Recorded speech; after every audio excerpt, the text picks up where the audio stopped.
whether you would require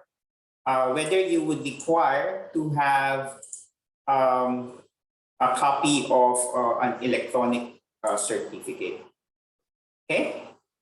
So a quick one. So just want to share with you the functionalities of Zoom, which is our remote platform for this webinar today. So as I have mentioned, number one shows you where you can mute and unmute yourself. But definitely no need for you to speak up for today. So just type in your questions. Please make sure that you are on mute. In terms of video, this is where you can stop your video. But again, we highly recommend that you keep your video off to maintain the internet reliability. Chat box, so you can place your questions here. You can type your questions here on the chat box. Share screen. We don't. You wouldn't be using this. This will be used by us and the presenters. And reactions. So if you have reactions to what we have mentioned, it will be good to see your reactions. Okay, so we will start our webinar proper. And it is our pleasure, it is OSRL's pleasure to have the Regional Project Manager of ATSEA-2, Dr. Handoko Adi Susanto, and he will provide us an overview of the ATSEA-2. So, Dr. Handoko, may I invite you to share your screen and talk about ATSEA-2. Go ahead, sir, the floor is yours.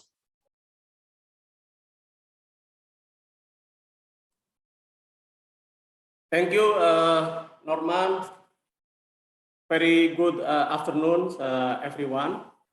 Welcome to the first webinar on causes, fates, and impact of marine oil spills, collaboration between OSRL and ATSEA program today, 24 February 2022.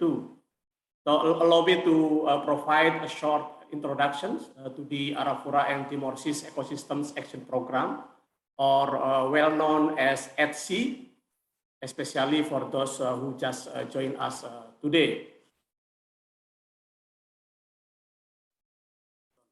Okay. So this map shows the Arafura and Timor Seas bordered by Australia, Indonesia, Timor-Leste, and Papua New Guinea. The Arafura and Timor Seas are part of the North Australian Shelf Large Marine Ecosystem, or LME, a tropical marine area located between the Pacific and Indian Ocean. The regions extends from the Timor Sea to the Torres Strait, here, and then from the Arafura, include the Arafura Sea and Gulf of Carpentaria.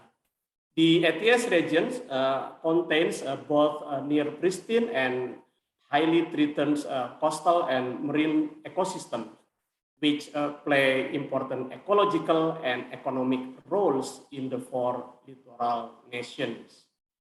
ATSEA-2 project is the second phase of the ATSEA program, a regional partnership involving the government of Indonesia, Timor-Leste, and PNG with the support from the government of Australia. The objective is to collectively manage high marine and fisheries resources in the ATS region. The ATSEA-2 project is GF, Global Environmental Facility Funded Program, managed and executed under the UNDP. PEMC manage regional and PNG component. The mandate of the project is to support implementation of the ATS Strategic Action Program, or SAP, toward regional collaboration. The ATS SAP provides a key framework of actions for ATS region to address its major marine and fisheries transboundary issues, namely overexploitation of marine resources, loss and degradation of habitat and key species, modification, degradation, and loss of habitats, marine and land-based pollutions, and climate change. The project is covering the following specific sites where key project activities will be undertaken to address the 5 major transboundary issues. The project has a 5-year time frame, and will be implemented under 3 components, and then 9 target outcomes and 23 target outputs. Overall, interventions under these components are aimed to contribute to enhancing the development of the Arafura and Timor Sea region toward sustainability. And under the component, component 2, output 2.2, ATSEA-2 aims to reduce marine and land-based pollution in the ATS region. From our regional marine and land-based pollution assessments conducted last year, in collaboration with Dr. Wong Tae Shin, the most serious issues in this region are oil spill and marine debris. The oil spill is an omnipresent threat, due to numerous oil rigs activity that actively operating in the formerly known Joint Petroleum Development Area, or GPDA, and other surrounding areas in Timor Sea. In our assessment, we developed a modeling using a genome tool, use a buffalo oil rig model. We can play here. We can play this modeling. You can see the red circle here, the buffalo oil rig. You can see what happened if there is oil spill incident. We have 4 quadrants here from January to December. You can see for a while. You can see here the moving of if oil spill incidents happen.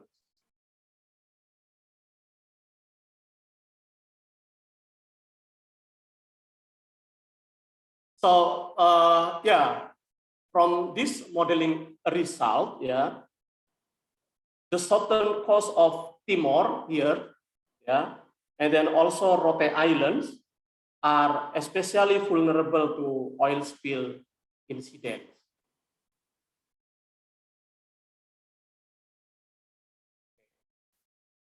So while oil well development brings the economic benefit to the ATS countries, the consequences of oil spill incidents would be devastating. Habitat and species, as well as economic development, can be jeopardized by oil spill. Therefore, it is essential to build national and local capacities in order to respond to future incidents. Hence, since the beginning of 2022, we have been working with OSRL, based in Singapore, to build oil spill preparedness and response in the ATS region. Today's webinar is the first out of 4 webinars, will be held every quarter throughout this year. The webinar aims to enable information sharing and build capacity of the Arafura and Timor Sea stakeholders on oil spill preparedness and response. To do so, topic discussed in each of the webinar sessions will progress from awareness of oil spill impact to understand oil spill risk and what it takes to respond to oil spill incident effectively. The series of technical webinar is specifically designed to introduce key principles involved in preparing for and responding to oil spill incident. We thank OSRL colleagues, facilitator today, Mr. Norman, our speakers, Mr. Lee Hearn and Ms. Sahrina, and all participants. I saw from the list of registration, there are more than 100 participants from 30 countries. Yes, I noted here from of course, Indonesia, Nigeria, China, and so on. There are 30 countries registered in this webinar. Hopefully, this event will be useful for all of us to improve marine and fisheries resource management, especially in the ATS region. Finally, let's support the ATSEA program to build a better ATS for tomorrow. Thank you. Terima kasih. Obrigado, Barak. Over to you, Mr. Norman.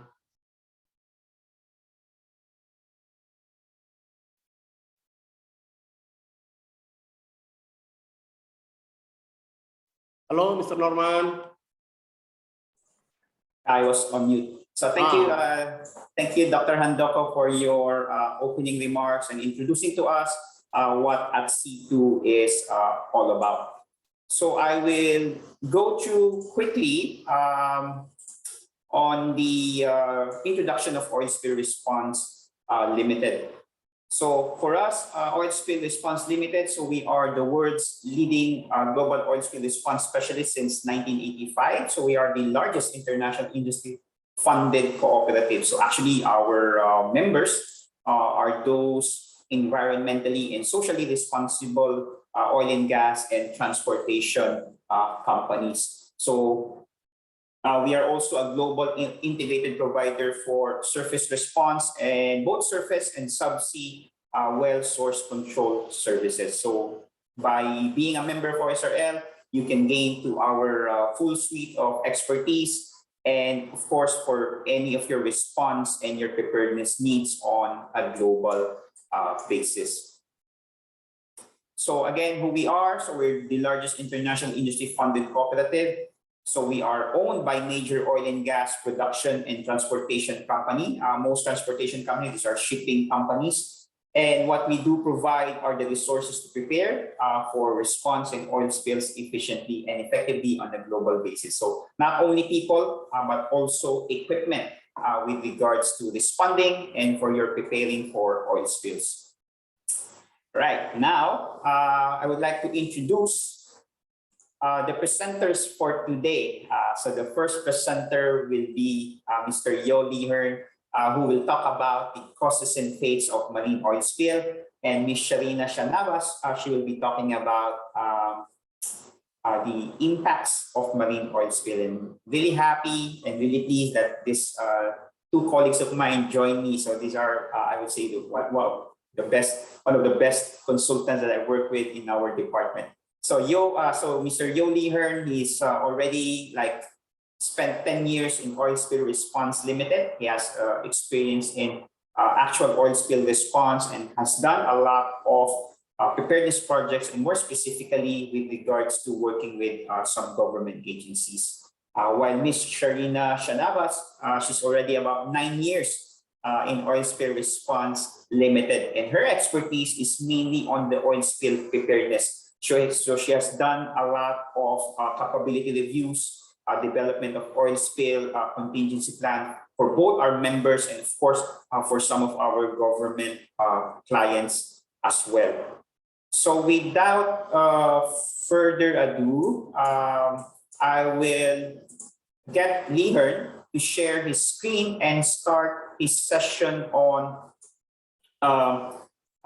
the causes and fates of marine oil spill. Now, to all participants, you don't need to wait until the sessions are over. You can proceed to type in your questions in the chat box as early as now or during the presentations. As I mentioned, questions will be addressed on a first-come, first-served basis with consideration to the time allotted to the speakers. So if we're not able to raise your questions today, again, we will release an online article after this to answer the questions that you raised but not answered today. So don't worry if your questions are not read or not answered today. So again, without further delay, Lihern, the floor is yours. Right. Good afternoon, everyone. Testing my mic. Is everybody able to hear me well? Thumbs up? Yes, and we can hear you well, Lihern. Okay, so thank you everyone for the time for attending to this webinar. So this, I think, as what Dr. Handoko has mentioned, this is the very first of the whole series. And for those who are expecting, we jump right straight into the oil spill world. Just hang on a minute. We have to start from the basic first, which is the causes and fates of marine oil spill. We have to understand the big picture, what is the risks in the region. We have to let everyone, especially most of the participants here, should be from the at-sea region. How real is the risk of oil spill in your region? And then how, because the behavior of marine oil spill will then affect the strategies and everything that we will discuss later on in the seminar series in quarter 2 to quarter 4. I'm also aware that our participants have a range of expertise for those who, this is designed for those who are not, who haven't had much background in terms of oil spill response. So for those who are more technically advanced, feel free to have a discussion towards the end of the plenary. I think your input is definitely welcome. This is a great opportunity for everybody to share your input.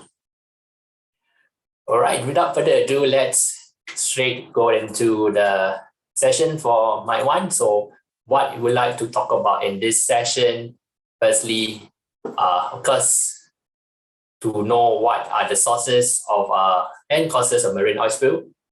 I will also relate this to the SC region, so it's more related to the participants over here.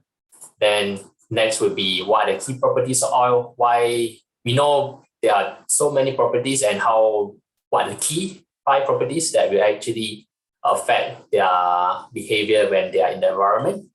And lastly, how the weathering of the spill oil in the marine environment and how it will actually affect the choice of our response strategies. So these are the 3 main things that I will be talking about in this session. All right, let's start with the very first one. So what are the main sources of marine oil spill? I think probably everyone is quite aware. I will just show what I have in one shot. So mainly we can see they are to do with shipping and exploration and production activities. So for shipping, we have groundings, loading and discharging, collision, hull failure. So this occurs and fire explosion. So these are mainly to do with accident, incident, human failure as part of the operations in the shipping industry. And because they carry a lot of oil, so anything that happens in any of the process, then the oil spill disaster will happen. Then next would be the exploration and production activities. We have 3 over here. So infrastructure integrity, so due to wear and tear, lack of maintenance, all this, then they will be leading to infrastructure integrity, any process failure, and lastly, the most well-known, most famous is a subsea blowout because it will lead to the most devastating impact, as we have all seen in the Macondo incident. Well, just one more. I think probably we are not so aware. Natural seepage.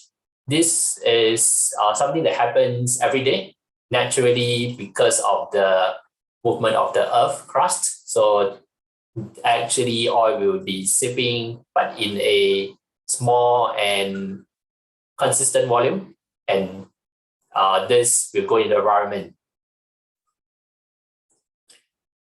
All right, so let's zoom into the exploration and production, because this is one of the 2 that are the main causes. I will talk about shipping later on.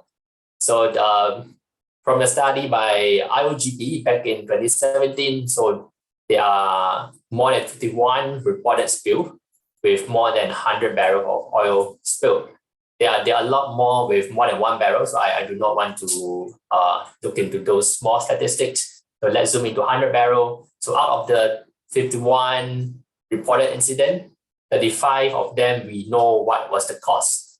And not surprisingly, we can see the number 1 leading cause of spill is actually third-party damage. That would be mainly due to miscommunication as part of their operation, or when they are doing contractors work, so they do not have a good communication, so they lead to the body damage. And the next one would be corrosion, which lead to infrastructure integrity, and the rest will be quite small, so I will not zoom into them. So these are the two leading causes. The next is tanker spill, so shipping incident. We can see over the years from 1970 here to 2018, there is a steady decline in terms of both big spill. So the big spill is the light blue in color.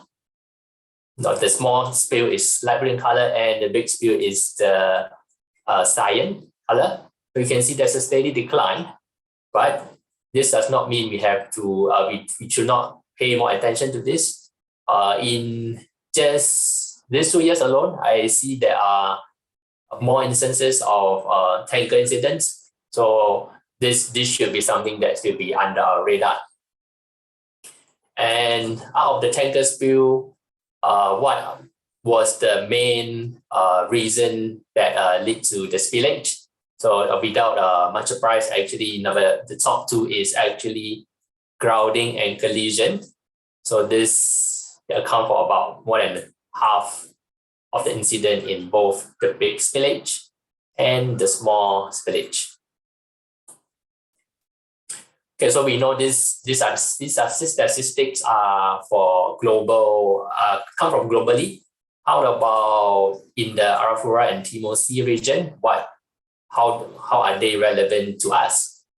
So first thing, let's look at the EMP activities. So this chart is taken in 2001. It's a bit outdated, I know, but this is a very good summary of what's happening in this region. And I will talk about some updates that's happening in the next slide. So we can see there are quite a couple of the developed but not discovered but not developed oil field. So a lot of them around this region, and of course there are some already producing and some already shut down as well. So these are a lot of, we can see there are a lot of activities in this region, and there are also some changes happening in the future as well. So what are those? First is the production sharing contract. I think the Joint Production Development Area JPDA, I think it has been dissolved and replaced by the latest international law. It's a good news to hear that the long dispute between the borders is being solved. And what happened is that this whole region is being given exclusively to Timor-Leste. And the most important field over here right now is the Bayunang. This is developing a producing well, and it's a mature well as well. So as it is maturing, the government definitely want to explore other options. The next option would be the Greater Sunrise. It is a high potential region. So I think there has been contract awarded to a few district blocks over here for development. So we can see, definitely in the near future, there are going to be increased activities in terms of exploration and production in the ATSEA region. Okay, next one is the shipping route. So we saw the tanker as the main the statistic for tankers, but how about in the ATSEA region? What is the shipping condition like? So you can see from the legend here, the different colors represent different type of carrier. So we have mostly container and dry bulk in this region, as represented by yellow and light blue. Although they are not carrying oil as cargo, but they do carry a lot of fuel oil as their main source of energy. So they do represent a significant risk that will be present if they are going around on the shipping route. So with these two, we definitely can say that the risk in the region will not be going any lower than what we have right now. Definitely with the increase in activities and due to the increase in shipping activity as well, because economy grows, the risk of oil spill will be there and might be even higher than before. All right, once we know about the risk of oil spill, the second thing I would like to discuss today is the key properties of oil that's relevant to oil spill. We know this is a sample of a oil assay sheet, so a lot of things to look out for. But in oil spill, definitely we don't have time to look into so much details for everything. So what are the things that we zoom into? So density, we look into 5 things. First, density. Second, viscosity. Third, pour point. Fourth, asphaltene content. And lastly is the volatility. So let's discuss in more details what each of them means. First, density or specific gravity. It refers to how heavy the oil it is. So if it's above 1 for specific gravity, it sinks into water. So if it's below 1, then it will float on water. So how light, the lighter it is, the smaller the specific gravity it will be. And this definitely will have an impact on the type of response strategy later on. I will discuss in details. Next is the viscosity. Viscosity is how thick the oil is. So we have how heavy. Now,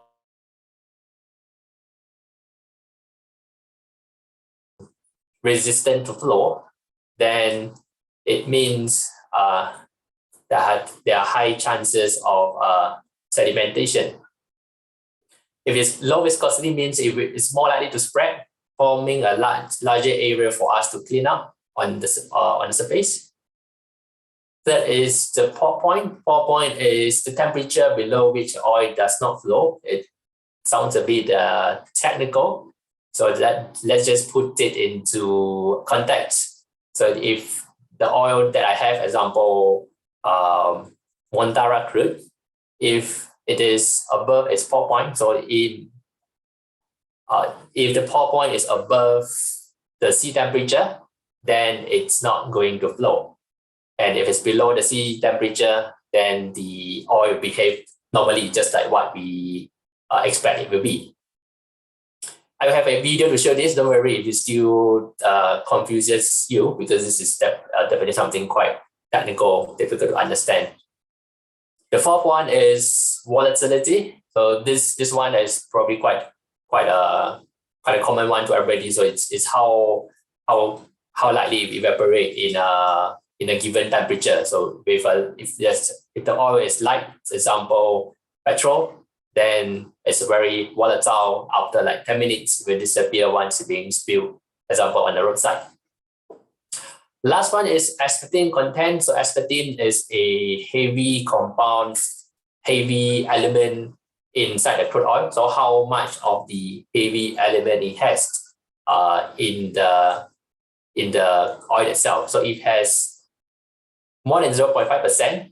It has a high likelihood to emulsify. To describe emulsification, so this is a example of emulsified oil. So how do you know if the oil has emulsified? Actually,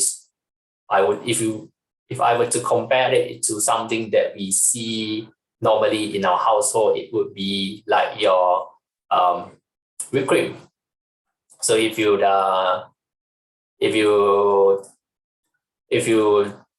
use the butter and beat it to the certain, after beating it to a certain time, I think it will become a whipped cream. So this is how it looks like. It increases in volume by a lot, and it is very fluffy, give it a very fluffy feeling. Okay, let's look at how each of them have in a real life photo. So this is something that happened in Singapore. We responded to a spill, and the oil is a intermediate fuel oil. Is quite a heavy and viscous oil. You can see my colleague has to manually scoop them out because they are too viscous to be collected by the schema that we had at the point of time. The next one is viscosity. So this is a rack of test tubes, so a lot of them. And from the left to the right, the viscosity is increasing. So once the person overturn it, you can see after 5 seconds, for the very low viscosity up until here, immediately they will follow the gravity and goes down to the bottom. But you can see as the viscosity increase, the flow start to decrease. So this one is flowing halfway, this one as well. But you can see the very last one, the air bubble is still here, which means it's very, very slowly falling down to the bottom. This is a very viscous, very thick product. And of course, I have a video for PowerPoint. So again, these two are the same oil product, and we pour it into 2 different cups. The first cup is of a higher temperature, and the second cup is of lower temperature. So you can see the pour point is below the ambient temperature, and it behaves like this. This is just like a common oil that we expect it to behave. What about when the pour point is? Let me clear my ink. What if the pour point is above the ambient temperature? Because this glass of water is very cold, and you can see it doesn't flow at all. So it forms a semi-solid like appearance once being spilled in the environment. So this is very important because this definitely doesn't behave like a typical oil anymore. We have to use specific techniques to deal with them. Right, so after looking at the 5 properties, so they actually can be, they have a complex interaction with each other, and how they can be grouped together to 2 more general reference, which is a persistent and non-persistent oil. So so that would actually be the more easier guidance when we want to select a response strategy to the oil. So for the persistent oil, definitely it's the viscous, maybe it will emulsify so they do not dissipate rapidly. It has a higher portion of heavy fractions and need more active response because definitely it will have a significant environmental impact if we do not do anything. The next one is the non-persistent oil. So it's quite common to us because we see petrol, diesel, so those are grouped under non-persistent oil. It dissipates rapidly, generally it's volatile, and usually if it's sprayed in the environment, we do not need to have a more active response compared to the persistent oil. Okay, so the persistency of oil has a range. So how do we actually classify them? So it's being classified to 4 groups, group 1 to group 4. Group 1 being the lightest or the least persistent, and group 4 being the more persistent. And this is a general representation of their volume against time spilled in the environment. You can see for group 1 over here, it decreases in volume quickly over time. As we go to group 2, group 3, and group 4, you can see an interesting behavior is that the volume increases by a little bit more. For group 3, increases substantially, and then it starts to drop after being released. So why would it drop? Because of the interaction with the environment. We'll talk about that later. So a quick summary of what the groups behave in the environment. So group 1 decreases quickly, lasts for many hours. Group 2, small increase in volume, and it will decreases in the total volume after a certain amount of time. Group 3, we will see large increase of volume, very persistent, lasting from weeks to months. And group 4, definitely those heavy one, and but they are very persistent. So I have seen oil that actually lasts more than 10, 20 years. So those are the really good heavy group 4 oil. So this oil definitely require more active strategy, more active response technique to handle them. Okay, so how are these properties relevant to oil spill? Number one, they will affect how the weather when interact with the environment, and this combination of the properties and weathering then will be the main driver that change our response strategies when we want to deal with them. Okay, so after looking at all this, let's have a quiz to quickly know if you have absorbed anything so far. So let's study the Montara crude, and I'll be opening up a quiz. And the 2 questions you should be, the quiz is open up now. So you should get to see the 2 questions. And based on the properties that I have provided here, what do you think it will behave? So first question is the density. Let me open my pen. Density and the wax content. So wax content is something similar to aspartame content. So what can you say about the volume and persistence of the spilled oil? Question 2 is about viscosity and pour point. So pour point here, viscosity here. So how do you think it will spread if it's being spilled onto the environment? Okay, I see people starting to answer them, about 10 so far. I think question 1 is a bit more tricky because you might have to take more time. Let's have about 30 more seconds before I close the poll.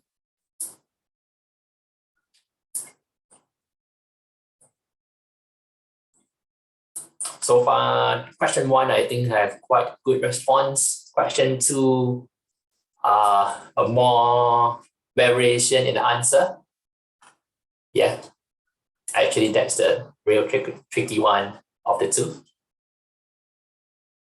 Okay, the time is up. So if you haven't decided anything, you can just randomly click 1, and I'll be ending the poll in 10 seconds.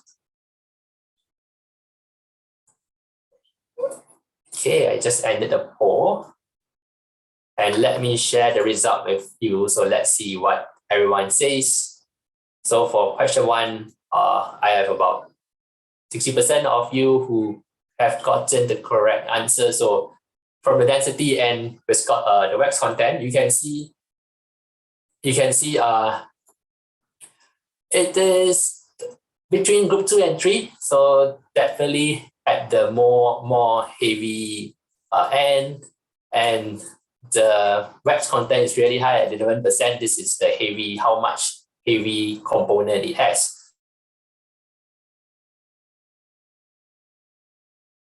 After spillage, and it will remain persistent. So we need to actually do some kind of active recovery to ensure it doesn't stay in the environment. Next one is the viscosity and pour point. How will you predict the spread of oil leak? I can see people there are lots of answers. I have one who chose not sure, who is very honest. And the answer will be, it really depends on the sea temperature. So if it's spilled in a very cold region, example, UK, example, anywhere that's not within the tropical region, definitely it will not spread because it forms the semi-solid appearance, if you still remember. And if it is at a sea region, it depends on the day of the year that on the time of the year that it's spilled, because at sea region the sea temperature actually varies from I think 20 to 30 degrees. So there are sometimes it behave like solid, sometimes it behave like oil itself. So let's look at what happened in the Montara spill. So we must be very curious. So did it form a semi-solid or did it form the oil behavior? So you can see this is fresh oil. This sheen because oil was spread. You can tell actually at the time of spillage it actually spread. So if I remember correctly, it spilled at the time where it's hottest in the region. I think the sea temperature was near 29 or 30. So it behaves like this normally as the oil. And because of the heavy component, you can see it quickly emulsified. So it changed in color totally from black to slightly orange. This is after a bit of time. And after even more time, it becomes light orange because of the emulsification. So to deal with oil of this kind, and this kind, it requires a totally different strategy or different schema, or I would say. Okay, so I have mentioned about interaction with the environment. So actually the 5 key properties lead to different interaction with the environment, and then it will behave differently and will have a different weathering effect. So let's look at what are the weathering impacts. So first, spreading. This is quite common to what we know. Oil spread on water. Evaporation. Dispersion is something that we do not see with our naked eye. It actually all oil, they will disperse slowly into water column. I will discuss about that. Fragmentation, this is quite common as well. Emulsification, I spoke about that. Stranding or sedimentation is when it's impacting the shoreline. And biodegradation. There are 2 smaller processes, dissolution and photooxidation. I will not talk about detail because they are a much smaller part of the whole fates and behavior. So, of course, the fate and behavior, other than the oil properties, they are dependent on the environmental factor itself, such as how strong is the wind, what is the tidal, what is the current condition, and the temperature of the sea, as I mentioned earlier, and the release condition, of course, and volume and quantity. So this all played a part. I will not describe in details, but how they will behave dependent on this. And let's look at the behavior in details right now. First is spreading. So low viscosity oil can spread fast. This is what we have discussed earlier. And it will also lead to fragmentation as well. I will talk about that in the fragmentation.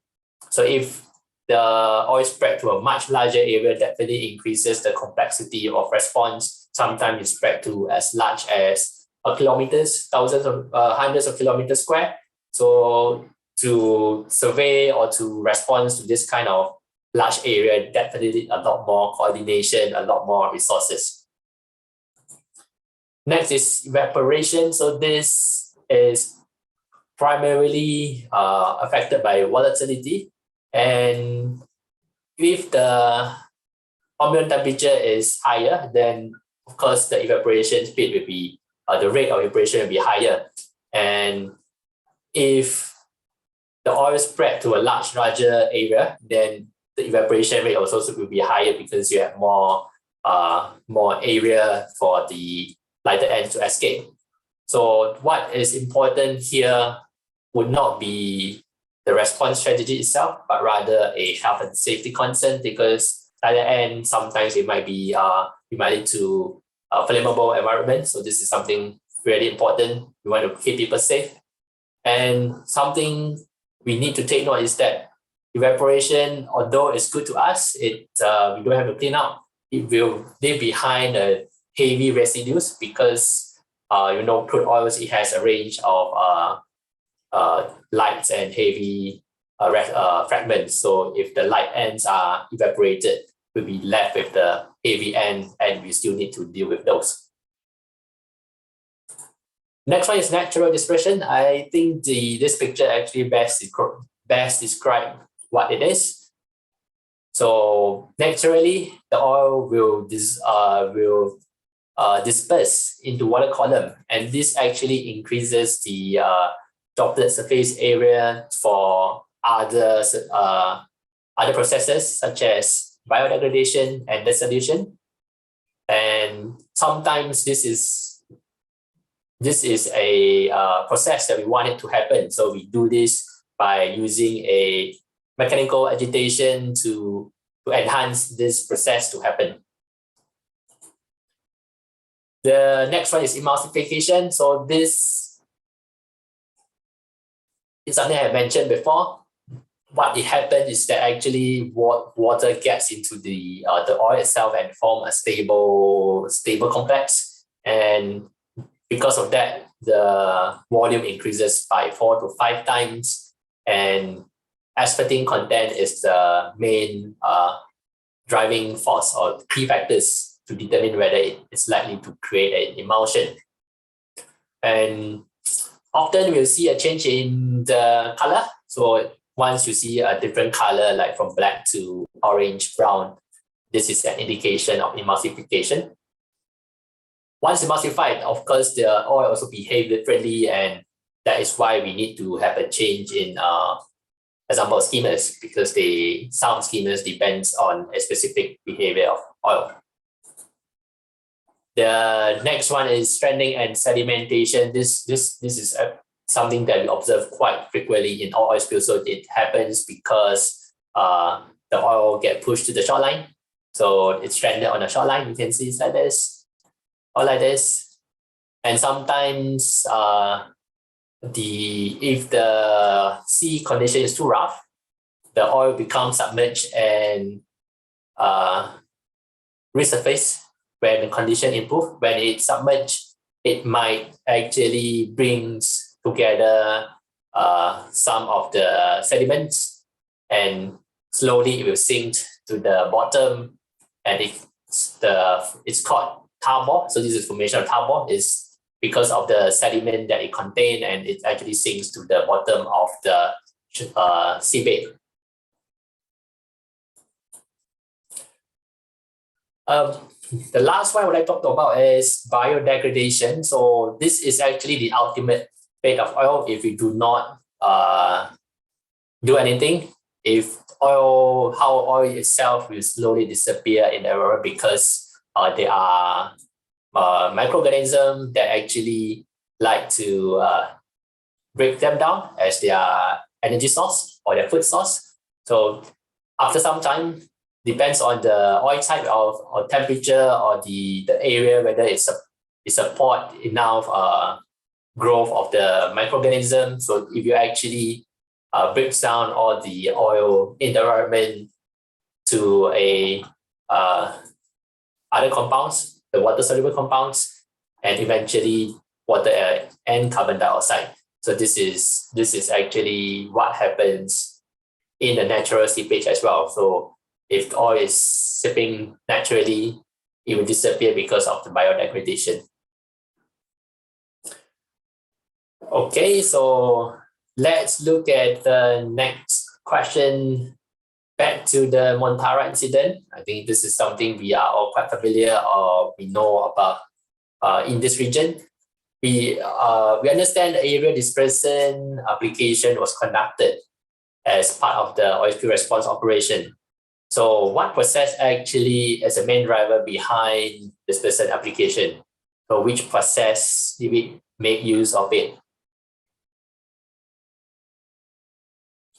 So I will give about 30 seconds. So right now I can see there are a spread of answers from, nobody chose evaporation, that's good. From biodegradation to spreading, I can see there are people who chose that.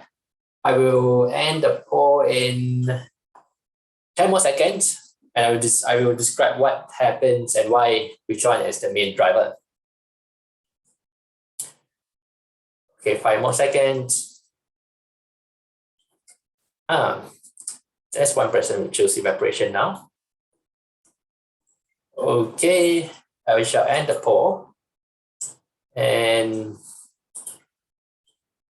I have shared the results, so you can see the answer here. I shall start from the one that have the most choices, spreading. So spreading actually refer to the spread on water surface. That would be primarily affected by the viscosity itself. So we actually do. It's not the main driver behind dispersal application. So the next one in the higher choice is biodegradation. Yes, actually this is the correct answer.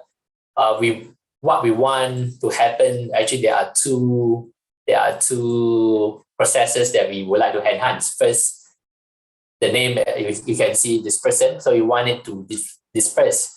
So the natural dispersion, you want to enhance this process so that the oil will have a bigger surface area to form into small droplets and disperse into water columns. And lastly, the ultimate fate is actually the biodegradation. We want to have the dispersion because this allows the microorganism to break down the oil more efficiently in a faster way. So the answer would be biodegradation. Some of you chose dissolution. So dissolution refers to how the oil dissolve itself. So this does not happens in a very large extent in as part of the behavior of the oil. Only small amount of oil will actually dissolve because without any external chemicals, dissolution happens in a small extent. Okay, let's stop sharing the result and move on to the next slide I have. So how do we actually can predict how oil behave? So actually there's this software that is free and available to public. It's called Adios. So it has a bank of oil inside which has been profiled. So what we need to do is actually just put in the spill data, how much, what is the time of release, what is the environmental condition. Then it actually give you a prediction on what are the relative fates of oil. So you can see this example here, it shows about 40% has evaporated and about 40% remaining on the sea surface. So we know how much of oil actually we need to deal with. This actually help us in preparing resources, example, the waste management, how much waste management resources do we need, how much containment recovery do we need. So this, excuse me. So this gives us a guideline. So just a quick case study, how the processes, how the natural processes actually will help us in an oil spill. So what happens in 1993 is that there is a tanker MV rail. It runs aground near Shetland. This is Shetland in the North Sea, belongs to the Scotland part of the England, and it released 85,000 tons of crude oil. It's a lot of oil. But what actually happened is that in terms of response activity, there wasn't much other than just monitoring the oil itself because of the weather condition. We know that in North Sea, the weather condition is rough, and nature of the crude oil is very light. So the natural dispersion would be something that will happen in large extent. So actually, in the end, there's minimal impact to the shoreline, and most of the oil disappeared by itself due to the weather condition. So this is a case study. And otherwise disaster, 85,000 tons, but we did not have to do much because of the nature. The environment was in our favor. Okay, how the oil properties and the subsequent fates and behavior in the environment will affect the response strategy. I actually have a summary slide. So this summary slide just provide a quick overview. I think we will talk about all of this response strategy in the later series of the seminar. So first thing, fragmentation refers to how the oil being split into several oil slicks. So again, for a larger area, we need more area support. We need more monitoring because it's much larger in area right now. Straining, this definitely change our response strategy because it will impact the shoreline. Once it impacts the shoreline, it takes a lot more effort to clean up, a lot more labor, a lot more volume of waste because anything that touch oil becomes oily waste. The debris, the rocks, the sand all become oily. And the next will be emulsification. So this is the emulsion, the oil-water interaction increases volume. Then what is the impact is we have to be very careful in the selection of oil schema because some rely on the specific behavior of oil. And of course, you need much more volume of storage because you are recovering much more than before it emulsified. Lastly is natural dispersion. So this is the case study we talked about just now. So if the environment is in our favor, we don't have to do anything. We just have to monitor the response, monitor the situation. What is more important is we educate and let the public and media know what we are doing is actually the right thing. We are not trying to delay or to save money or save our effort by not doing anything. Okay, so this is all I have for my session. Hope everyone had a good session with me. Yep. I will pass it back to Norman. Yeah, thanks, Lihern. Good discussion on the causes and fates of oil spill. So just a quick question before we move on to Shah's session. In your spill response experience, Lihern, how important it is to understand the properties of oil? In your experience, you have done a lot of, or you have been involved in a lot of spill response implementation. So how is it important for you as a responder to understand the properties? Yeah, that is definitely, I would say, very important. That's why it's the first thing we talk about in most of our oil spill courses as well. We don't explicitly discuss that because this is like the back of our hand, our mind. It is used as a guidance. We can kind of anticipate how the oil will behave once it is being spilled. Then that is something that we will advise our client, or we will change our equipment accordingly.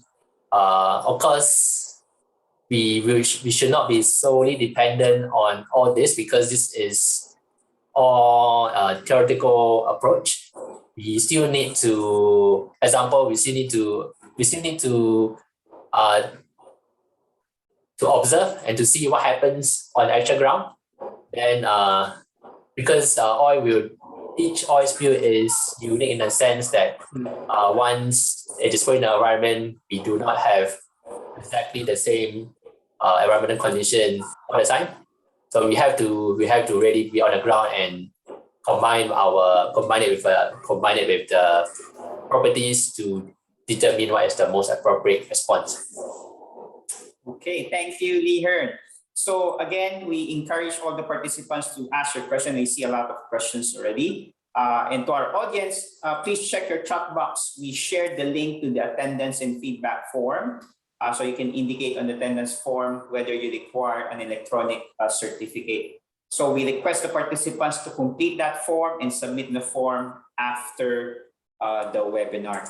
Okay, now that we understood the causes and fates, or what happens to the oil once it gets spilled to the marine environment, our next presenter, Ms. Sharina, will talk about the impacts of this oil spill into the marine environment. So Sha, the floor is yours. Okay, thank you. So always the first thing that you have to do, because now it's everything is done remotely, is to make sure that you can hear me fine and then you can see my screen. Thumbs up, Norman? Yeah. Okay. So like Norman has mentioned, thank you, Lehan and Norman. So the first part, Lehan has talked about the causes and the fates of oil. Now we move on into understanding what are some of the impacts when this oil is being released into the marine environment. Okay, so what would we like to talk about? So for the next 40 to 45 minutes, I'll be covering a few elements. So as we know, oil spills can cause a wide range of impacts, and it's important to know that it's not only to the marine environment. I think a lot of times focus has always been the impact on the marine environment, but it's also to understand what are the impacts on the social and economic activities as well. So this is what my session will focus on, the environmental as well as socio-economic impacts of the marine oil spills. And then on top of that, we will also look at sensitivity maps and how they are actually being used as a tool to identify resources at risk. Okay, so before we look further into the impacts of marine oil spill, maybe what we can do is to establish some key background about the Arafura and Timor Seas region. So I'll call it the ATS region. So the ATS region comprises of semi-enclosed seas. It's bordered by the 4 littoral nations, Indonesia and Timor-Leste to the north, the Papua New Guinea to the east, and of course, Australia to the south. So this region is actually particularly important in connecting the waters from Pacific Ocean with Indian Ocean. So there's this thing what we call the global ocean currents. So these ocean currents in the ATS region, it flows from the east to the west. And what it does is that it provides a corridor for migration to numerous marine megafaunas, including endangered marine mammals as well. Okay, so the region's high productivity, I'm pretty sure all of you here know how the ATS region is actually one of the world's highest productive marine ecosystem. So the region's high productivity actually sustains both small as well as large scale fisheries. So things like transboundary fish stocks that actually provide livelihood for millions of people in the region. Okay, and on top of that, it is home to a vast area of natural wonders, which is why, of course, it's worrying that all these impacts of the marine debris, oil pollution, it's causing detrimental effects on our natural wonders. So this will be covered in the next few slides. Okay. There are also numerous protected areas which actually exist along the coastal areas of the ATS. So along these marine protected areas, there are sea turtles, whale sharks, whales and dugongs. They are all migrating to find food, for example. So the ATS region actually have been feeding grounds for numerous marine species due to its high productivity as well as rich marine biodiversity. Okay, so other than that, the ATS region is actually extremely rich in non-living natural resources too. So Lehan has actually covered quite a bit on exploration and production. So the ATS region actually has oil and gas reserves. Even the oil fields actually being continuously developed to date actually. Okay, so this is just some key highlights about the ATS region.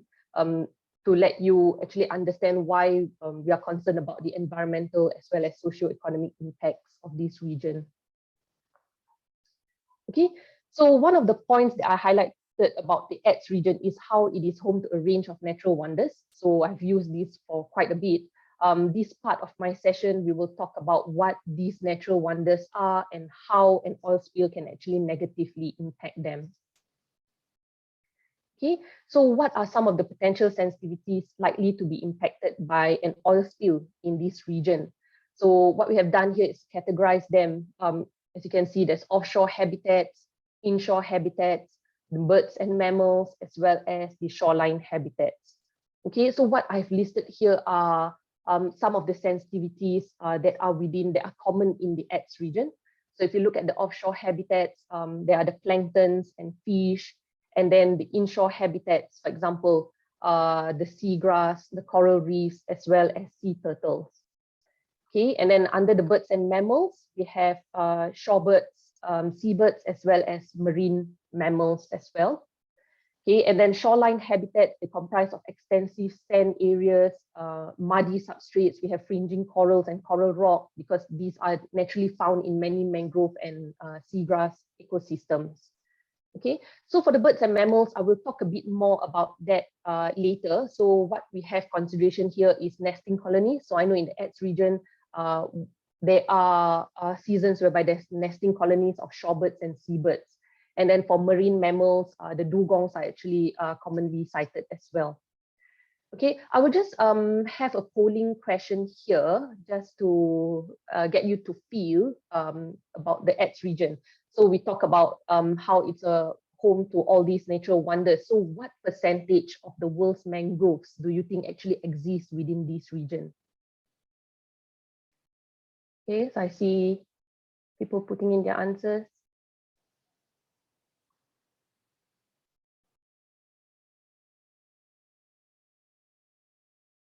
Okay, I'll just give maybe about 30 seconds more before I end the poll, and then I'll share with you the answer.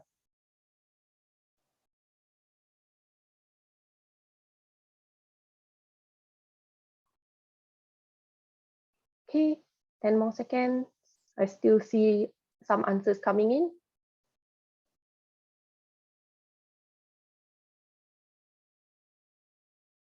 Okay, so I'll just end the poll and let me share the results.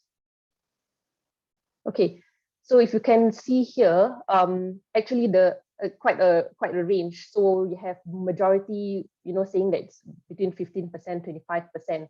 So actually, ATSEA region has about 25% of the world's mangrove. So if I recall it correctly, that's about 45 mangrove tree species just within the ATS region itself. So that's quite, it contributes to the, worrying trend of like, what are some of these effects on the mangroves, for example. Okay, I'll just proceed on to the next one. Okay, so I'll just go into a bit more detail for the next few slides on some of these environmental sensitivities. So typically in an offshore oil spill, the oil actually floats on the surface of the water, and natural dispersion actually occurs in, say, the top few meters of the water column. So therefore, impacts to offshore species lower in the water column is actually very low. But there are, however, some species which are found in the first few meters of the water column, which may actually come into contact with the oil. So as you see here, the main concerns would be the plankton as well as the fish. So for plankton, because it forms a basis of the food chain, and if they are adversely impacted, it can actually affect the whole food web.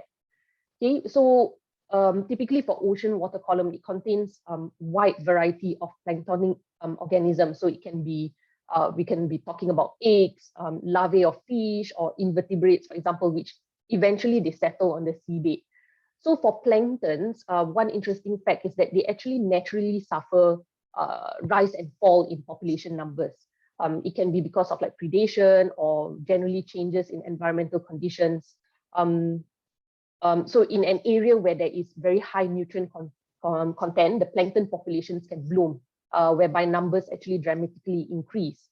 And then because, it's a vicious cycle. So because of the increase in number, then the nutrient content can actually reduce. And then in turn, there is actually a reduction in population number. So you can see that there's quite a variation in their population number. Okay, so for adult fish, they are actually more resilient to oil spill, and they are said to be able to avoid oil.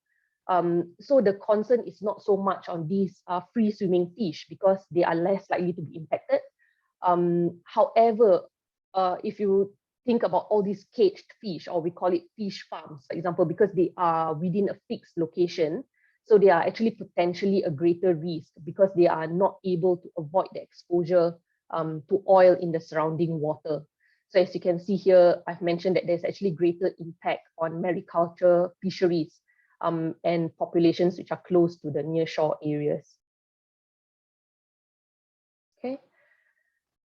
The next one, inshore habitats. So the damage in shallow waters, for example, they are most often caused by oil becoming mixed into the water column. So these can actually be because of like strong wave action, or for example, inappropriate use of dispersants which are too close to the shore.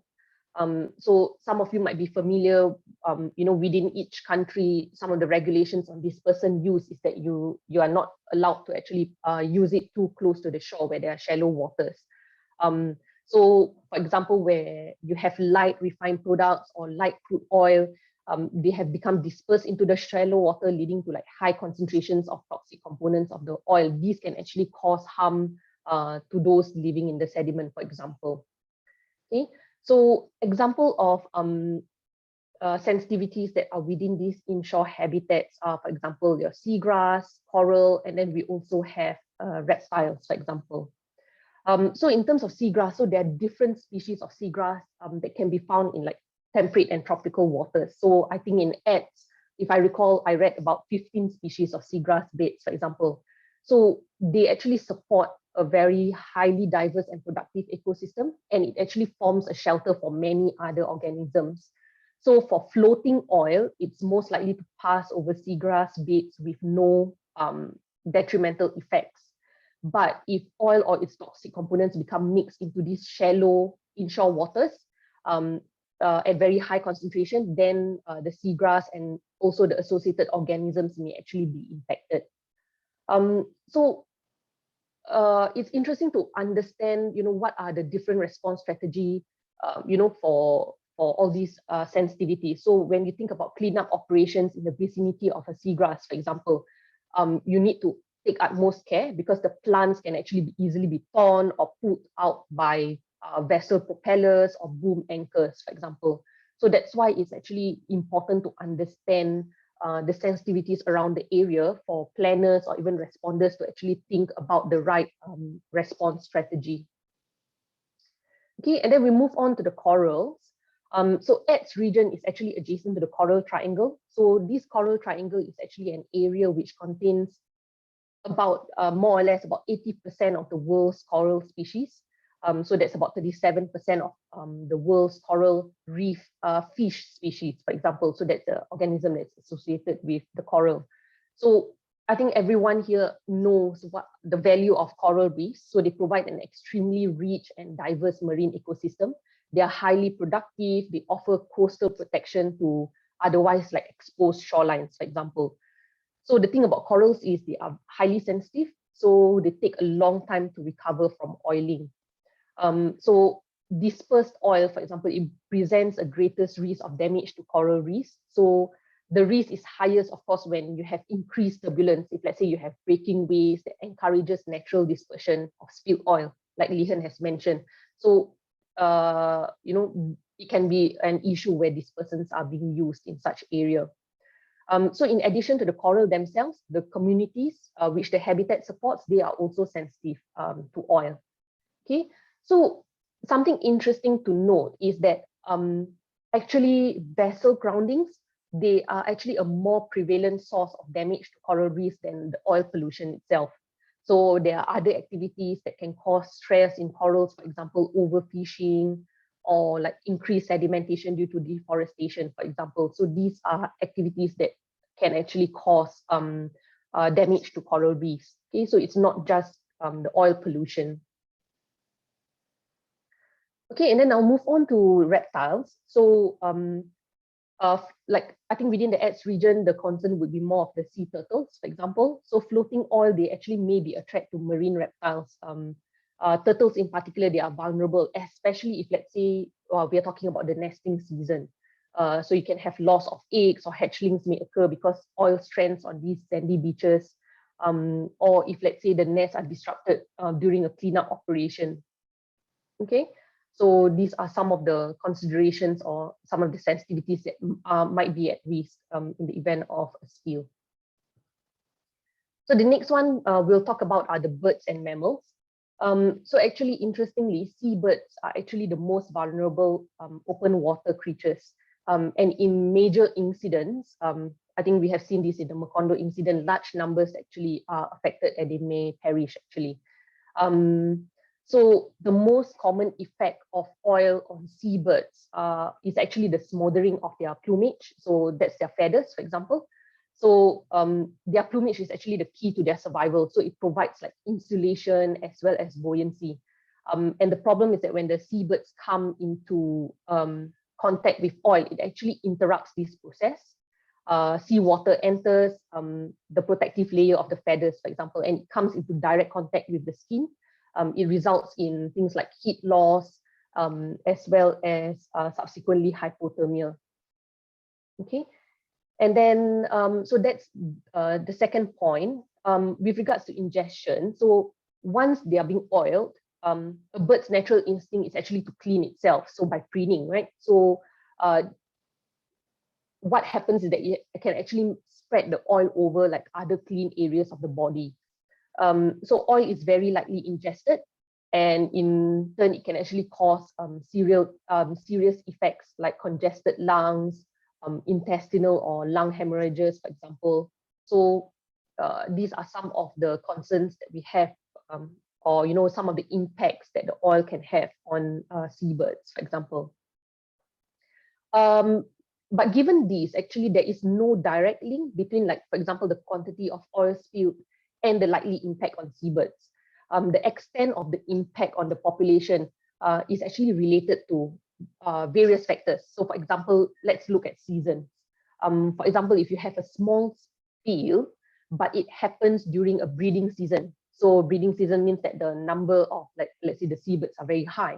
So it tends to have a greater impact compared to if, let's say, you have a large spill, but during a time of the year when a population number in a particular area are lower.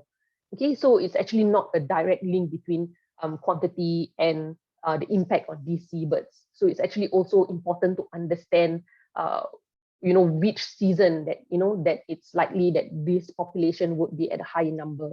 And I will link this up with my sensitivity map later. So we'll talk a bit more about that in a while. Okay, and then the next one is the marine mammals. So whales and dugongs at the ATS region, they may be at risk from floating oil when they actually come up to surface to breathe. So reports of oil pollution damage to these animals actually are quite rare. What is more common is actually mammals like seals, otters that actually spend time onshore. They are actually more likely to encounter and suffer from the effects of the oil. Yeah, but for whales and dugongs, this is how it can be impacted, although the number of cases for these, based on research, is not as common. Okay, so we'll move on to the shoreline impacts after we look at the environmental bit. So shorelines are actually, they are exposed to the effects of oil more than any other part of the marine environment. So as you can see here from the pictures, there are many different types of shoreline. So each of them exists in different environmental conditions, and that will mean that they have different species present and with varying sensitivities, for example. So of course, when these shoreline are being impacted by oil, it actually affects their ecosystem balance. So in general, the most suitable response strategy is dependent on the oil type, the level of oiling, and then the type of shoreline impacted. So it's actually very important for you to know what are the sensitivities around the area. Okay, so with that, I will launch another poll. if you have a look at these four shoreline ranking, these four types of shoreline, these are the ones that are common in the ATS region. So you have the exposed rocky shore, the mangroves, the fine-grained sandy beach, as well as mudflats and tidal flats. So my question would be, which of these shoreline do you think is the least sensitive? And then if you scroll down, you will see a second one is, which of these shoreline do you think is the most sensitive?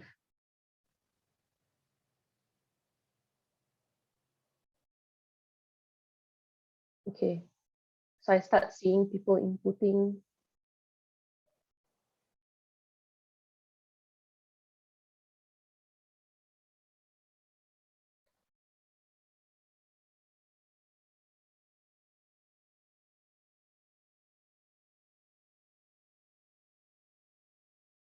I have quite a bit of a range of answers, so it's quite interesting.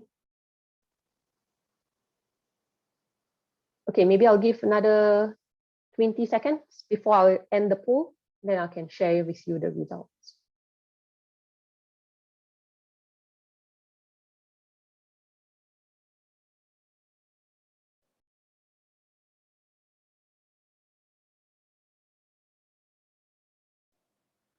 Okay, I still see things coming in. 10 more seconds.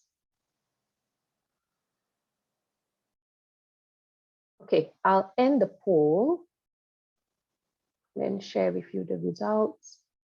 So if you look here, I have quite a bit of a range of answer, but majority is saying that the exposed rocky shore is the least sensitive, and that is correct.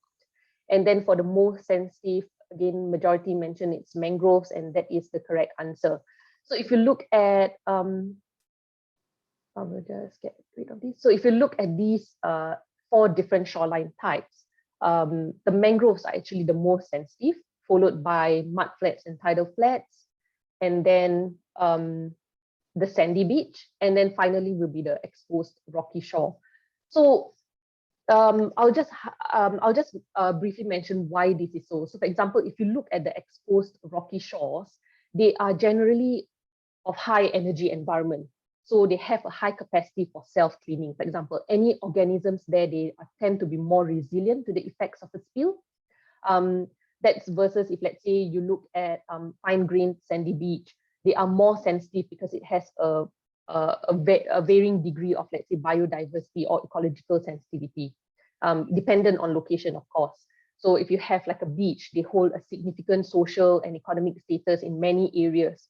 So, and they provide resources for example, like fishing or a hotspot for tourism, for example.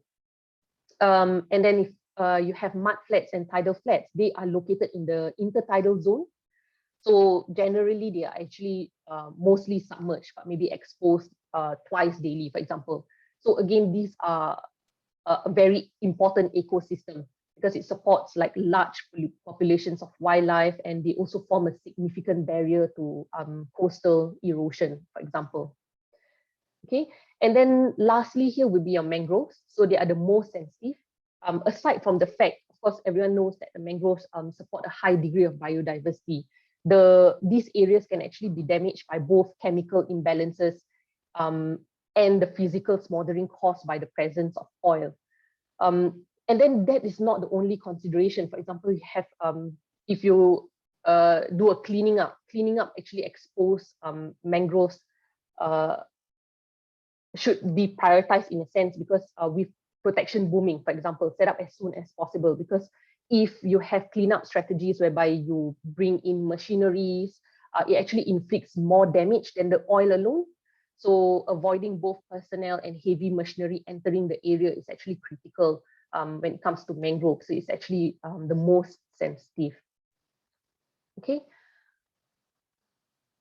Okay, so this is a nice picture that is provided by ATSEA. So I put it here to show you how, you know, for example, in the ATS region, seaweed farming is also one of the consideration or the sensitivity in the region. And you can easily see, if let's say you have an oil spill that is headed to this direction, how it can actually impact and destroy these seaweed crops.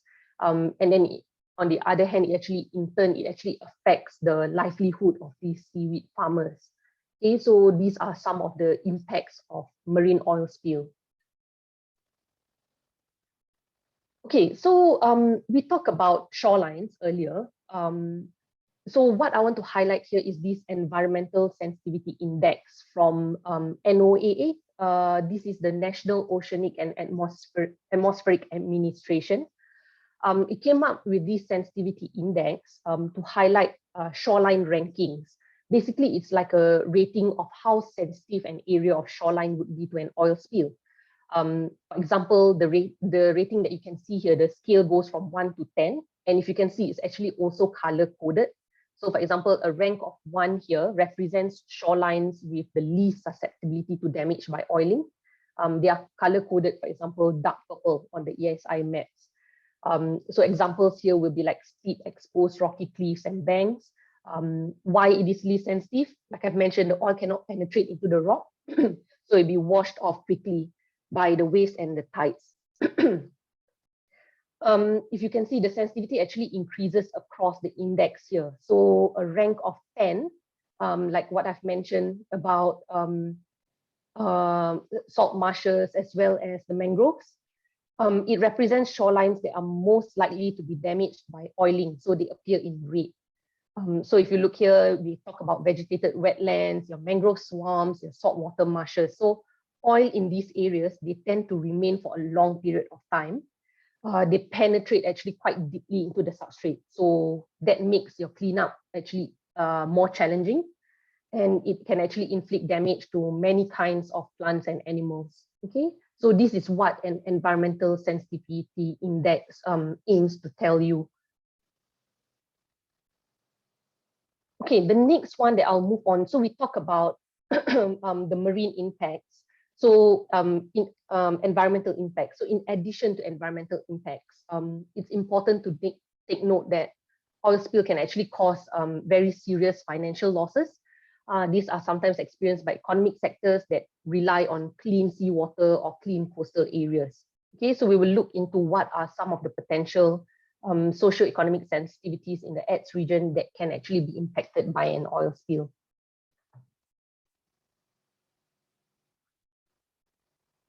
Okay, so if you think about the oceanic or the coastal or even catchment areas of the ATS region, they support a wide range of economic sectors. I've mentioned these earlier. So we talk about small scale to industrial fisheries, and then there are also other sectors in the region like your minerals, oil and gas production industries. You have your aquaculture.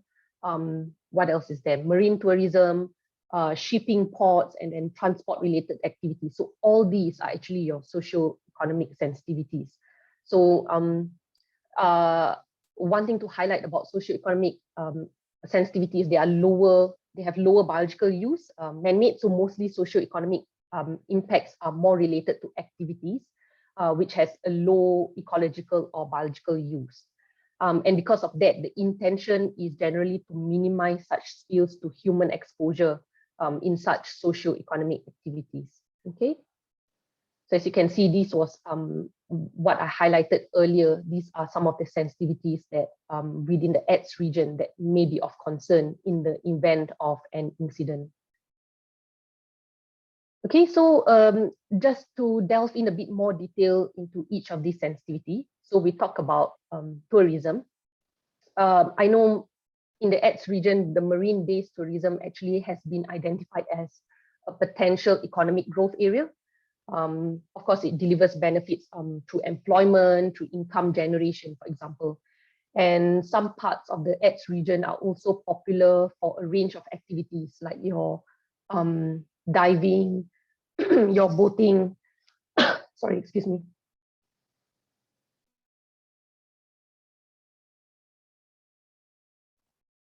Okay, sorry about that. Yeah, your boating and then as well as your surfing. So some populated coastal areas might also have hotels or restaurants, for example. So it can be affected by oil on the water surface or on the shore, for example. So it depends on the extent to which the businesses are dependent on this coastline affected.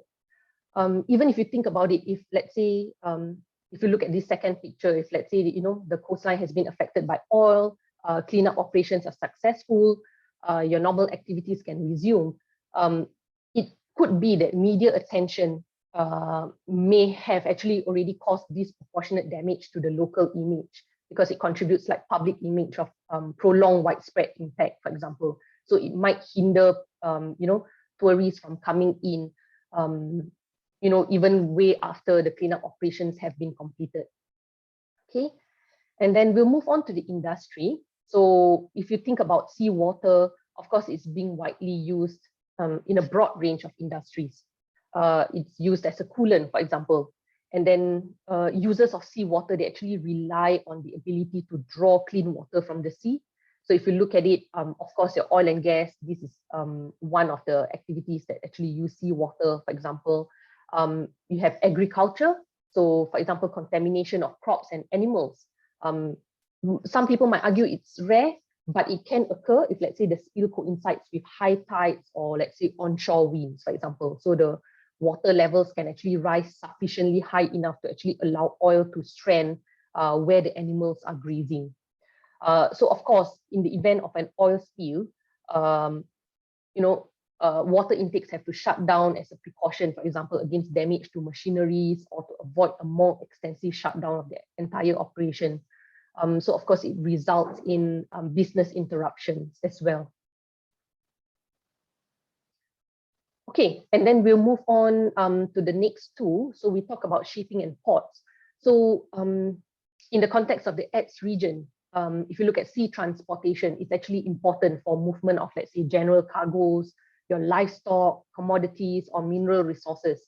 And my understanding is also a means of transportation for millions of people, particularly across, let's say, the Indonesian archipelago. So in Northern Australia, for example, major ports are actually experiencing increased activity due to like expansion in the resources sector or exports of major commodities. So can you imagine what actually this mean if oil impacts like these shipping lanes and ports? So even let's say if we talk about vessels sailing through slicks at sea, they actually may require cleaning before some port authority actually even allow them to enter the port. So you can see that how an oil spill actually caused considerable disruption to normal port operations, while the vessels are actually undergoing cleaning, or if vessel movements are curtailed, for example. And of course, along with that, it comes, external pressure, especially if, it causes like loss in revenue, for example. Okay, and then the last bit here is on fisheries and aquaculture. So we talk a bit about this. So in the case of fisheries and aquaculture, they are actually cultivated in fixed location. That means that they are at a greater risk for physical contamination. And then, of course, oil spills can cause damage to, not just physical contamination, it actually causes business disruptions as well. Okay, and then the third point here is an interesting one. It's about public perception, actually, of, say, eating tainted seafood. A loss of market confidence may result, leading to, let's say, price reductions or outright rejection of like seafood products by commercial buyers or even consumers. Okay, it's about their confidence level. So this is some of the common impacts, of fisheries or aquaculture. Okay, so this slide here is talking about the severity of the impact, whether it's ecological or economical, for example. What are some of the factors that it depends on? So we talk about oil types and quantity. So whether it's heavy or light, so Lihan has talked a lot about this one. It determines the persistence of oil. Okay, and then oil quantity, obviously it determines the extent of the impact, and again, the spill duration, for example. Okay, and then we talk a lot about environmental and socio-economic sensitivities. So of course, where the spill incident happens and what are some of the sensitivities that it is likely to impact. Okay, so it determines how severe the impact will be. The next one is on response strategy. So there could be impact from response strategy that you choose to implement as part of the cleanup process. So for example, if you use high pressure washing or high temperature on like very sensitive shorelines, then it might kill the biota that is actually living there. or even bringing in heavy machineries to clean up mangroves, like I've mentioned. So it causes more harm to the mangroves compared to, letting it natural clean up. Okay, and then the next one is on seasonal variation. So for example, during cold weather, when you have sea temperature being low, so Lihan mentioned about pour point. So if let's say it falls below the pour point, then the oil does not flow. So it tends to be, be hardened or emulsified. So, it can impact the sensitivities around the area and then the type of strategy that you need to use. This can also refer to nesting season or like your migration period of certain sensitivities. So we talk about, maybe migration period for the whales or the turtle nesting season. So impact is more severe if the spill period actually coincides with this period. Okay. Okay, and with that, I'm on to my last bit of the session, which is on sensitivity maps. Okay, so what are sensitivity maps? So we talk about, how, what are some of the sensitivities that you can consider, which is your environment as well as your socio-economic sensitivities. So what sensitivity maps do is that they convey essential information to those responding to incidents by identifying the sites of coastal resources or environmentally sensitive areas. So when a spill occurs, for example, these sensitivity maps can actually help your on-scene commanders or the responders on site to meet one of the main response objectives, which is to reduce the environmental consequences of the spill and the cleanup efforts. So additionally, these sensitivity maps are not just used during the response stage. They are often very much used during the planning stage, during your peacetime.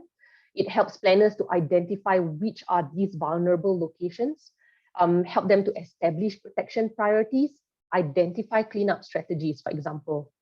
Okay, so if you look at these maps, what are some of the elements that are depicted on these sensitivity maps? Okay, so if you look here, this color coding, like I've mentioned, the shoreline type. So it's the shoreline sensitivity index. So they are ranked and color coded according to their sensitivity of oil. So with one glance, you can have an idea of like, oh, okay, there's a red, the high level sensitivity here. Okay. And then other than that, you will have your biological resources. So the location of all these oil sensitive animals and their habitats, for example. And the habitats that are themselves sensitive to spill oil, for example, your coral reefs, they are shown with symbols and even colors, for example. Okay, so other than that, what other element will that be? Will be the location of your human use resources. So we're talking about your socio-economic resources that are vulnerable to oil spills. So we can have your parks, your beaches, for example, or areas that could be used as access points for your oil spill cleanup. Okay, so this is what a sensitivity map shows. Okay, so I will just zoom into like the legend, for example, what the mapping of biological resources are. So you see there's actually a broad range of symbols to denote these like locations of sensitive resources. They can be color coded, it depends. So some areas can be identified as protected areas for wildlife, as well as endangered species. Okay, and it's important to know, like, when you map biological resources, they take into account the seasonality as well as life stages present, for example. So if you look at this part here, this is presenting this information by month. Okay, that's a preference. So, so it's basically to understand, okay, that maybe if let's say a spill happens in June or July, okay, I might not be too concerned about these shorebirds or seabirds, for example. Okay, so some subtidal habitats like your coral reefs, your seagrass, so all over here, your kelp beds, for example, they are essential for the coastal marine biodiversity. So for these sensitive species, they are not taken into account by the shoreline ESI. So it's important to actually map them onto the sensitivity maps. Okay. So the next one will be, of course, the socio-economic assets. So in mapping these socio-economic features, the objective is not to identify all hotels or all restaurants or mining comprehensively, but to actually locate the activities and the areas which have the potential to suffer the greatest impact in the event of an oil spill. So the relative importance of these features and the need to protect them in the event of a spill need to be sort of like confirmed with the local community or the regional policy makers, for example. Okay, so you can see that it's also subject to high seasonal variation. So you can have like tourist season, you can have fishing season or aquaculture season, for example. So if possible, it's actually good to map this information in as well. Okay, so I'm on here to the last bit. So this here to show you the ESI map that was developed for Rotendao Regency. I hope I pronounced that correctly. So it's a regency of like Nusa Tenggara Timur province, Indonesia. It's a sparsely populated island, but it boasts quite a pristine marine environment. So in this study, this pollution hotspot area, which is the village of Rota Barat Daya, it was actually mapped as a demonstration of ESI mapping. Quite an interesting project, I would say. So they use satellite image to identify the physical vulnerability of the coastal areas. So you can see actually most of the coasts are actually covered with mangroves and sandy beaches, which are considered as highly vulnerable. So you see mostly are all in red, which are, they consider it's highly vulnerable as well as vulnerable. Okay. Okay, and with that, I will summarize my key points. So it's important to recognize that marine oil spills not only have environmental impacts, but they also have socio-economic impacts as well. It's important to identify, and have an inventory of these resources. What are the resources at risk? Okay, and it's also important to remember that ESI maps, for example, they are important decision support tools.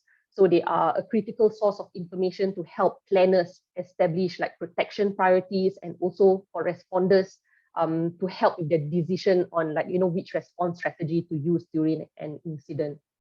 Yep. And with that, I end my session. So over to you, Norman. Thank you, Shah. Indeed, the impacts of marine oil spill are significant. So I think all of our presenters are here. So thank you, Liher, thank you, Shah, for your insights on the topic. So I think we can proceed with the plenary. And there are a lot of interesting questions that our audience has submitted to us. So a quick one. So I think this one would go to Liher. So most of the oil spill properties relate to physical properties. So how about the chemical properties, especially the volatility, which can cause sudden kill of aquatic organisms? I think the question here is, do we also look for this type of properties when we are looking for, when we have an oil spill? Okay, that is a interesting question. So Norman and Shai can come in if required. So I think you are referring to the hazardous properties side of an oil. So yeah, I think this one is more of the toxicity. Toxicity. Yeah. So that one would, well, in terms of response strategy, toxicity towards aquatic organism definitely has lesser impact, because we are looking at the physical part in terms of how we can recover the spilled oil from the environment. Definitely from the chemical or toxicity perspective, that will be more relevant in terms of what Sharina has spoken. That will be impact of them on the environment and the aquatic organism. I do remember we had one spill before. It was a unique spill because it was a container ship collision, and the container ship actually was spilling both crude oil and a specific chemical. I forgot what it was named. I think it's something to do with phosphine. So it is a highly toxic chemicals. So that one actually, in that response, actually the oil spill and chemical response was conducted separately, and oil spill response could only come in when the chemical has been cleaned up. So that was a unique situation. The chemical, if it is dangerous to human responders, the safety comes as priority. We need to clean up with a more specialized gears and with more specialized people. Okay, thanks, Lihern. This another question I think for you, Lihern. So evaporation, could this cause explosions? It will lead to a situation that is likely to have explosion. We call it flammable vapors. So if it accumulates to a certain extent, so if it goes beyond the LDL, then that is when it's dangerous. Of course, we do not want it to happen.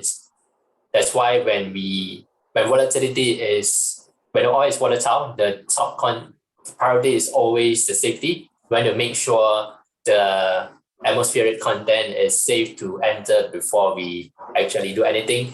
And another thing that would be of concern is the public health. We want to evacuate anyone that would be near or in the immediate danger zone of volatile compounds. Okay, all right. Okay, so thanks, Lihern. So the next question would be for both of you. So anybody can answer this, either Lihern or Shah. So question is this. So it is said that the dispersant is more toxic than the oil itself. However, the dispersant application is one of the important mitigation in oil spill accident. So what is your opinion on this? I will give to Shah since I have spoken quite a lot. Go ahead, Shah. Actually, it's interesting because the starting statement says that this person is more toxic than oil. I mean, I would beg to differ in a way, because if, let's say, we look at the good practice guide by IPCA, they look at how they compare dispersants with a lot of like our daily consumer products, for example. So and then they actually also show the difference between, let's say, like dispersants with the oil toxicity. And in general, Norman, what was the second statement that you mentioned after? I was stuck with the first statement. Yeah, so basically, what is your opinion on the use of dispersant? Yeah, so I think this is interesting because really it depends on the various stakeholders within, let's say, the countries that you're operating. For example, in some countries that I know, I was working with a client whereby that country has a very strong fishing community, for example. So they are actually they are more reluctant to use dispersant because they prioritize and also they value their fishing industry, for example. But if, let's say, you look at, I would use Singapore as an example. So if you look at Singapore, our main revenue comes in from the shipping industry. So the main response strategy, we actually encourage the use of dispersant because then, that is the most efficient way to make sure that, you free up the shipping lane, you cost as much, you have less disruptions as possible.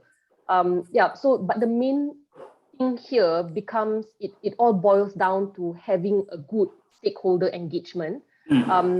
I'm sure some of you might hear of the term net environmental benefit analysis. So it's basically outweighing the advantages and disadvantages of your response strategy versus the impact to your economy, impact to the environment and things like that. So a lot of times it depends on your stakeholders. What do they hold more dear, more dearly to, for example.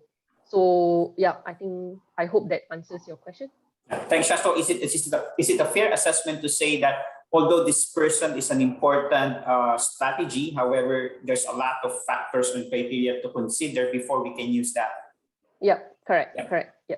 But I think we just want to correct the notion that dispersion is more toxic than oil. I think that has been the old notion previously, but I don't think that would hold today, right?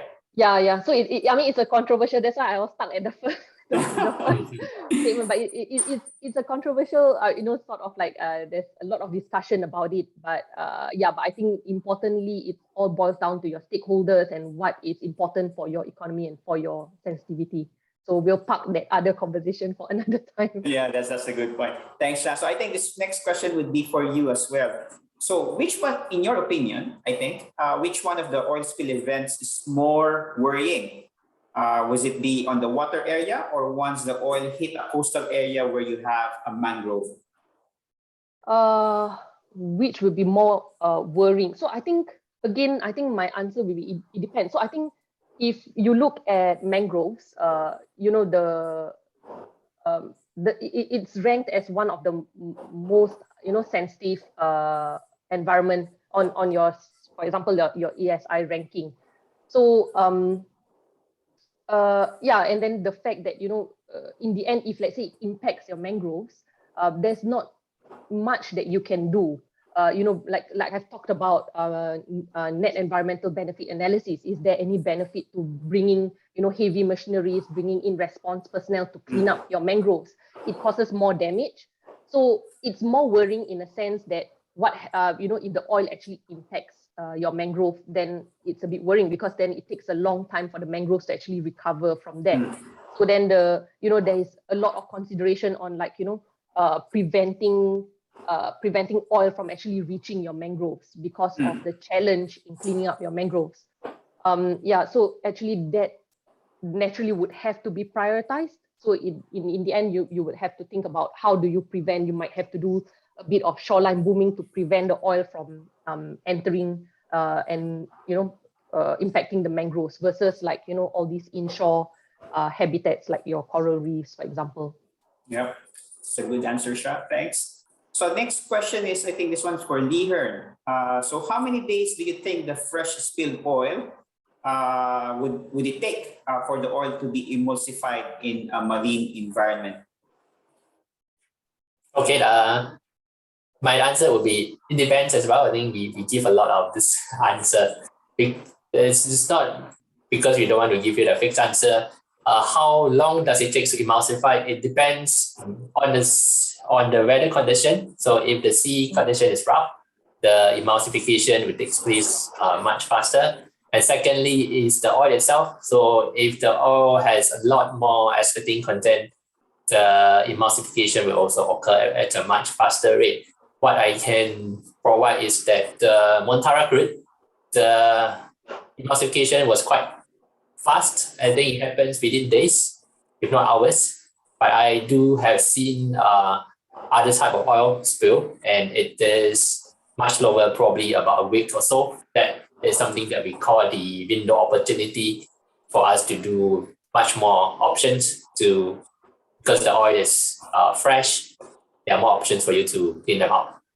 So it really depends on the type of oil, and the weather condition. And the weather conditions. Yeah. All right. Okay. Hope we answered that. Okay. So I think we'll go through the next couple more questions. So there's a lot of questions raised, but as mentioned, we are not able to raise all of it, but we will be releasing an online article, or OSRL will be releasing that and then answering the questions that you have. And I think this one would be our last question for this webinar, and then this will be addressed to Sha. Sha, so you talked about a lot on the marine environment, and I think our webinar is really focused on the marine environment. But this question is more on, so what about impacts on terrestrial fauna when shoreline is affected? So what that might be in the surroundings of mangroves or other types of habitats such as frogs and terrestrial mammals. So what can you say about this? This is interesting. So I think, so usually when we develop plans as part of preparedness, so there is a document on environmental impact assessment. So such a report or an assessment is actually very useful because it actually lists, all this information that you have, that you were talking about, whether it's frogs or, any different kind of mammals or, invertebrates, for example, that are on a particular shoreline. And really, I think when we are, developing, like where we talk about sensitivity maps and things like that, I think a lot of times this information, like this kind of information from the local community, or if you conduct these kind of studies like the environmental impact assessment, these are very important tools.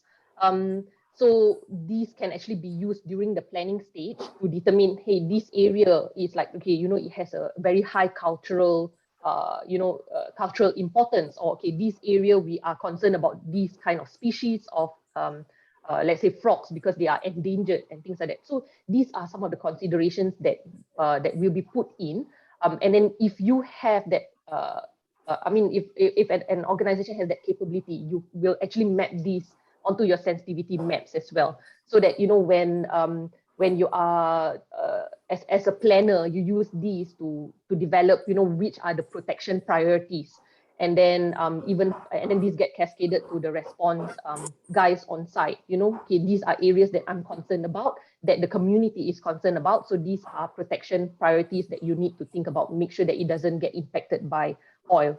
So yeah, so this is a really good question. So if you can see from my presentation, when we talk about sensitivity maps, it doesn't encompass everything. Like different countries or different region might have different sensitivities that have not been talked about here, and that is again that you always need to have a platform where you can have these discussions about what is important to the stakeholders and to the country, for example, or you as an organization. Yep. So, but I guess your main message there, Shah, is making sure that everyone is prepared. There's such a planning ahead, so that if you have these types of incident, you will be able to address this, and you have a plan to address such issues. Yeah. So if a local community will need to actually have their voice heard as well, they probably will be the one, also telling you which are, I'm concerned about this species here or things like that. So, yeah. All right. Thank you, Shah. Shah, can you stop your sharing? Oh, I haven't. Okay. Yeah. Okay. Right. So I think we extended a bit of a couple of minutes in our webinar. So thank you very much, Leehern and Shah. Thank you very much for the insights on this topic. So for our audience or our participants, please complete and submit the attendance and feedback form. So the link was shared to you earlier in the chat box. So really important for us to track the attendance. And again, if you request to have an electronic certificate, please do so or indicate on the attendance and feedback form. We would like to see you again in our next webinar as part of this series. So please visit our website, www.oilspillresponse.com, or you can also visit the www.atsea-program.com for the announcement on our next webinar date. So just remember, this is a quarterly webinar. So there'll be 4 webinars for a total for this year. So again, we thank all the audience for spending time with us. So thank you, ladies and gentlemen, for your time, your questions, and your participation in this webinar. So we hope to see you in person soon. So we're still in pandemic, but hopefully we see you in person soon. But until then, please keep yourselves and your family safe and well, and have a good afternoon to everyone. So thank you very much on behalf of OSRL and ATSEA-2 program. Thank you, everyone. Thank you.